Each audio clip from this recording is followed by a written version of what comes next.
गुजरात का वडोदरा शहर यानी कि महाराजा सयाजीराव गायकवाड़ का शहर और महाराजा के समय से हमेशा ही यहाँ कलाकारों को मिलता रहा है मंच और महाराजा की उस विरासत को आज भी कायम रखा गया है। आज भी यहाँ अलग अलग देश विदेश के जो आर्टिस्ट आते हैं उन्हें अलग अलग तरीके का मंच वडोदरा में उपलब्ध कराया जाता है और उन कलाकारों की कला की कद्र की जाती है।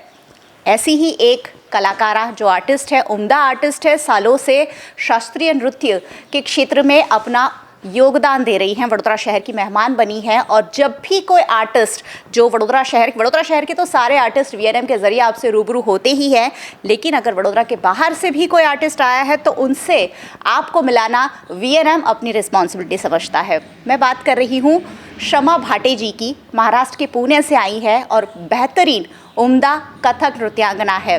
मैं ज़्यादा बात नहीं करूँगी, उनकी कहानी उनसे ही जानेंगे। शमा जी हमारे साथ है। शमा जी अपने बारे में कुछ बताइए, क्योंकि शास्त्रीय नृत्य अब कहीं ना कहीं जो माहौल बदल रहा है थोड़ा सा पीछे छूट रहा है, लेकिन आप क्या सोचते हैं बदलते दौर के बारे में?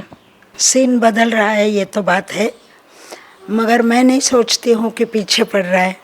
हाँ, बिल्कुल जाहिर है कि ये नए बच्चे वेस्टर्न की तरफ जाते हैं, मगर उतनी ही रुचि अपने क्लासिकल में भी रखते हैं। मैं आपको बताऊं कि पूना में 2-2, 3-3 यूनिवर्सिटीज़ एमए की डिग्री देते हैं और हमारे यहाँ से करीब 150 लोग graduate and post graduate degrees Kathak में लेके चलते हैं हर साल। तो इतने डांसर्स बन रहे हैं, इसका मतलब तो होगा समाज में रुचि है। राइट। मगर बात आपकी सही मैं इसलिए भी कह रही हूँ कि उतनी रंगमंच की उपलब्धियाँ नहीं हैं, उतना रंगमंच नहीं मिलता, उतनी अपॉर्चुनिटीज़ परफॉर्मेंस की कम है। और इस वजह से जितना, क्योंकि परफॉर्मेंस नहीं है, ऑडियंस नहीं है, फिर भी hopefully one day it will change. And जैसे रुचि बढ़ रही है वैसे ऑडियो परफॉर्मिंग प्लेटफॉर्म्स बढ़ेंगे और एक बार परफॉर्मिंग प्लेटफॉर्म्स बढ़ेंगे तो फिर तो बात बन जाएगी। मंच की कमी है ये बताया जा रहा है, लेकिन मैं जितनी भी बॉलीवुड कलाकारों को या जो बड़े बड़े आर्टिस्ट को जानती हूँ उनका बेस कहीं ना कहीं क्लासिकल ही होता है। यानी अगर आपको वेस्टर्न डांस में भी मास्टरी हासिल करनी है तो क्लासिकल एक बेस होना ज़रूरी है। शमा जी जब हमारे साथ है तो कैसे क्लासिकल डांस में उनकी रुचि पैदा हुई और किस तरह की उनकी जर्नी रही, ये मैं ज़रूर जानना चाहूँगी। शमा जी अपने बारे में बताइए कुछ, कहाँ से आपका जन्म हुआ, कहाँ से आपने ये जो इंटरेस्ट था वो डेवलप किया कि मुझे कथक डांसर बनना है या मुझे क्लासिकल डांसिंग में जाना है, और वो जो सफ़र था कैसा रहा इतने सालों का? मेरा जन्म तो है बेलगांव का, मगर मेरे माँ पिताजी तुरंत महाराष्ट्र में आ गए थे, मैं पूना में आ गई थी और मैं स्ट्रेट गुरु रोहिणी जी भाटे के यहाँ पहुँच गई थी, क्योंकि मेरे माँ पिताजी ने सोचा कि मुझे डांस में क्लास में सिखाना है। उन्होंने ये कतई नहीं सोचा कि करियर करके डांस लेना है। वो तो तय हुआ रोहिणी जी के साथ में। रोहिणी जी हमारी रोल मॉडल थी और उनका इतना मेरे ऊपर प्रभाव रहा, संस्कार रहा कि मुझे लगा कि मैं नृत्य के बगैर नहीं रह सकती। तो इस वजह से मैंने सोचा कि मैं नृत्य ही करूँगी। हालांकि ये भी है कि ये मैं अबाउट 65 ईयर्स गो, तो उस ज़माने में कुछ ऐसे मालूम नहीं था कि नृत्य करना है मतलब क्या करना है, बहुत सीखना है ये मालूम था, मगर करियर का मतलब जो होता है आज की दुनिया के हिसाब से वो तो नहीं मालूम था। मगर बहुत, और फिर जैसे मैं मेरी उम्र बढ़ती गई मुझे ये पता चला कि ये कथक नृत्य जो है वो कभी ख़त्म न होने वाली विधा है।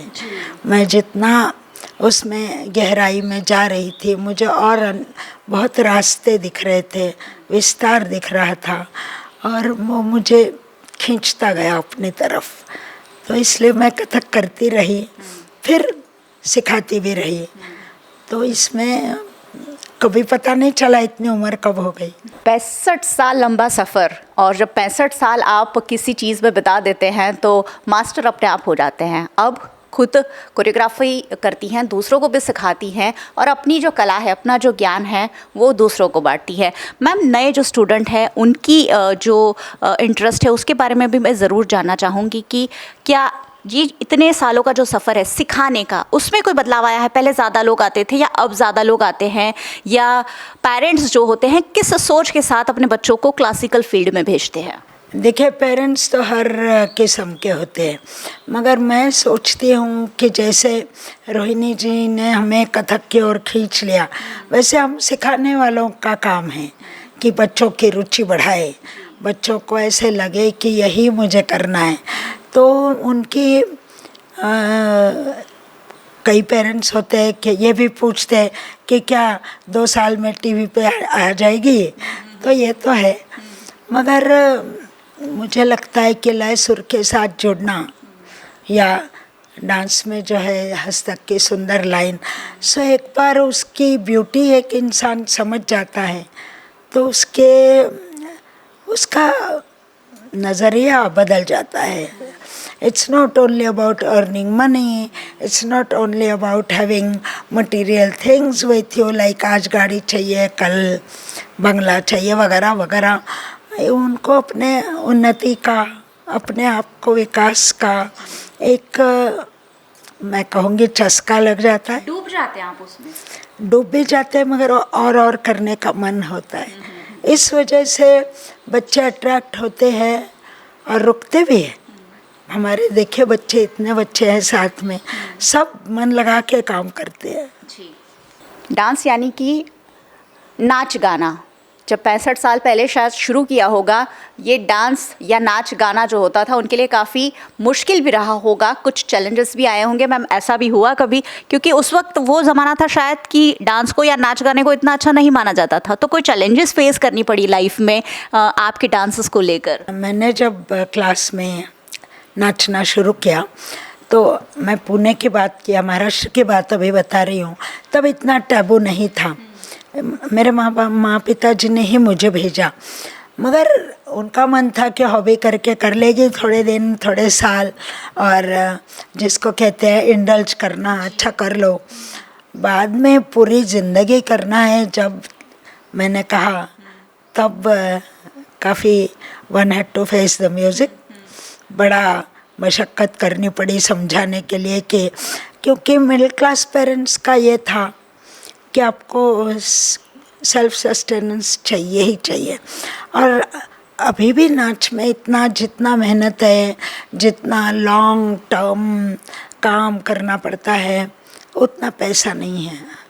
तो वो जिसको कहते हैं निरंतर आनंद और पैसा, इसमें वो एक रेस होती है ना, वो होती ही रहती है। तो इस वजह से उनको डर था, फिक्र भी थी कि कैसे कर पाएगी, मगर भगवान चाहते तो चीज़ें निकल आती है। मेरी शादी रोहिणी जी के घर तय हो गई। और फिर जिसे कहते हैं पगडंडी से चलने वाला राज रास्ते पे निकल गया। कभी मुड़ के देखना ही नहीं पड़ा होगा? मुड़ के देखना नहीं पड़ा, मगर इसका मतलब ये नहीं है स्ट्रगल नहीं था। स्ट्रगल तो हर एक का अपना है, वो किसी दूसरे का, मगर डांस के लिए मतलब सीखने के लिए या करने के लिए ऐसे स्ट्रगल नहीं करना पड़ा। मेरा अपने आप को हमेशा प्रूव तो करना ही पड़ता है। ऐसे थोड़ी होता है कि दूसरे किसी ने कर लिया तो। मटीरियलिस्टिकली हाँ, मेरे पास कभी मैं ये बिल्कुल प्रामाणिकता से कहूँगी कि कभी भी ये नहीं था कि खाने पीने के लिए प्रॉब्लम है। जैसे पुराने लोगों का हम सुनते पढ़ते हैं कि खाने के लाले पड़ते थे, ऐसे कुछ नहीं है। हमारी माँ के घर में भी और ससुराल में भी, अरे ये मेहनत करती है, इसको खुराक चाहिए, यही भूमिका थी। मगर स्ट्रगल को हर एक को अपना है, किसी को भी छोड़ता नहीं है भगवान छोड़ते नहीं। आपको स्ट्रगल करना है और struggle he makes you better person in life. चुनौतियां तो हर क्षेत्र में होती ही है और बिना चुनौतियों के कोई भी इंसान परफेक्ट नहीं बन सकता, या मैं कहती हूँ कि सफल नहीं बन सकता। शमा जी ने अपने आप को काफ़ी प्रूव किया है और अब उसी कला को वो आगे ले जा रही हैं, आगे कलाकारों को तैयार कर रही हैं। उन्होंने जो ग्रुप बनाया है उसके बारे में भी ज़रूर जानना चाहूँगी। मैम, आपका डांस ग्रुप है उसके बारे में बताइए, कैसे स्थापना हुई, कैसे ये मन में आया और अब ग्रुप कैसे आपकी विरासत को आगे ले जा रहा है? मेरे ग्रुप का नाम है नाद रूप, और नाद रूप का मतलब होता है ऑडियो विजुअल, क्योंकि नृत्य या माध्यम है जो घुंघरू और पढ़ंत और म्यूज़िक, और रूप का मतलब माध्यम होता है विजुअल। तो मैंने जब ये इंस्टीट्यूट करके तब सिखाने का मेन मकसद था, सिखाने का इरादा था, और अच्छे बच्चे आते गए और सिखाने में खुद की भी तरक्की होती रही। और मगर फिर एक ग्रुप भी फॉर्म हो गया, क्योंकि ये परफॉर्मिंग आर्ट है, तो जगह जगह जो भी हम करते हैं वो स्टेज पे लाना, रंगमंच पे जाना, ये डांसर के लिए बड़ी बात होती है। तो ग्रुप भी फॉर्म हुआ और नए एक्सपेरिमेंट्स भी होते गए, प्रयोग भी होते गए, मेरे साथ अच्छे म्यूजिशियंस जुड़ गए, तो उसका एक अच्छा जमघट बना, अच्छी क्वालिटी का काम हो गया। और वो एक कल्चर होता है ना, जो पीढ़ी दर पीढ़ी परकोलेट होता है, तो सब बच्चे मन लगा के करने लगे। और अच्छे, जहाँ मैं हमेशा कहती हूँ कि मैं पहले रात जो सपना देख के आती थी, मेरे बच्चे दूसरे दिन उसको मेरे सामने खड़ा कर देते थे। इतने सुंदर ग्रुप, जिसको कहेंगे कल, ये इन लोग सब थे वाइब्रेंट डांसर्स मेरे पास आए, और इसलिए बात बन गई।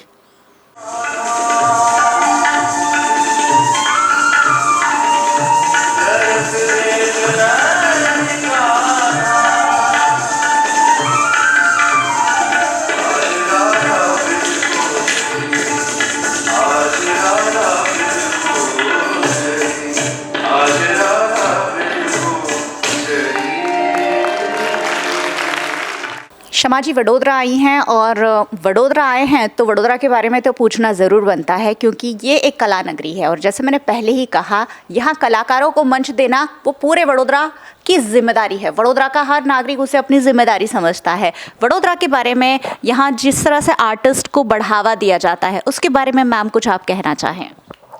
ज़रूर। वो डॉक्टर पारुल शाह जी ने मुझे बुलाया अंजलि मेमोरियल कमेटी की तरफ से, और मुझे बहुत अच्छा लगा। वो खुद इतनी अच्छी आर्टिस्ट है, क्रिएटिव काम करती है, ऑर्गेनाइजिंग नृत्य पर्व का इतने साल चल रहा है, तो ये बड़ी खुशी की भी बात है और बड़ी सम्मान की भी बात है इसमें शरीक होना। तो इसलिए और पूरी एक संध्या हमें दे दी, तो हमें अपना काम दिखाने का अच्छा मौका मिला, इसलिए मैं बहुत उनकी आभारी हूँ। और दूसरी तरफ ऑडियंस भी बहुत अच्छी थी, रिसेप्टिव थी। तो कलाकार को क्या चाहिए? अच्छे देखने वाले, अच्छे सुनने वाले, छोटी छोटी चीज़ों को उठा रहे थे। तो इसकी वजह से सब बच्चों को, मुझे बहुत आनंद आया नाचने में।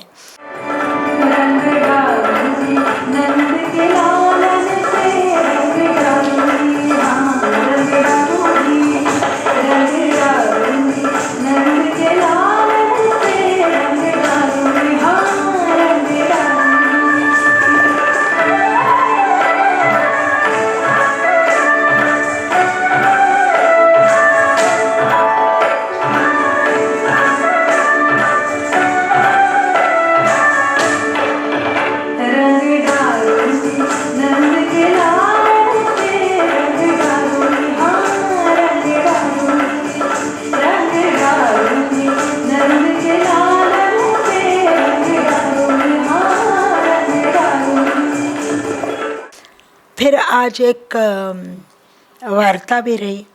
नृत्य का एक पक्ष है, उसकी सोच, उसका एकेडमिक एंगल, तो एक और बहुत लोगों ने बहुत अच्छी बातें, उसका जो निचोड़ गाने बजाने का वो बता के लिखना क्यों ज़रूरी है, लिखना कितने अलग अलग प्रकार से नृत्य के बारे में लिखा जा रहा है, लिखना आदर्श लिखना कैसे होना चाहिए वगैरह बातें हुई for the students of the department.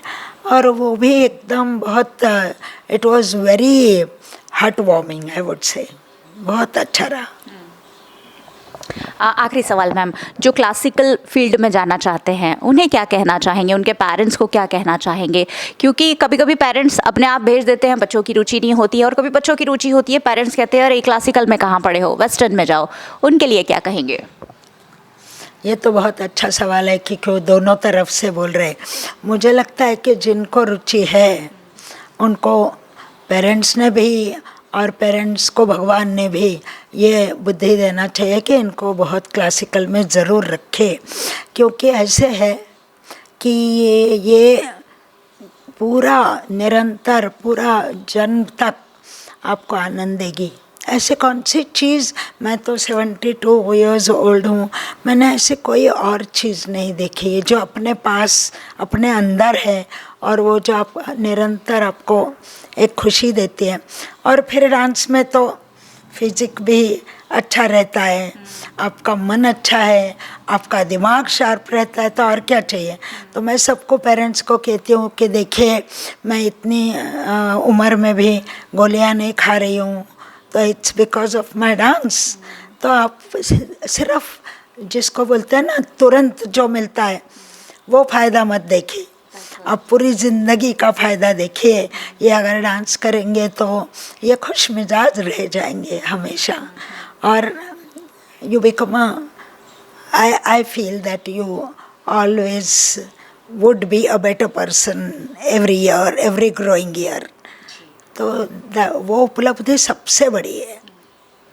शमा जी बहुत बहुत शुक्रिया हमसे बातचीत के लिए। डांस यानी हैप्पीनेस, खुशियाँ, और इसीलिए डांस जब हम करते हैं, हम किसी को करते हुए भी देखते हैं, वी फील हैप्पीनेस।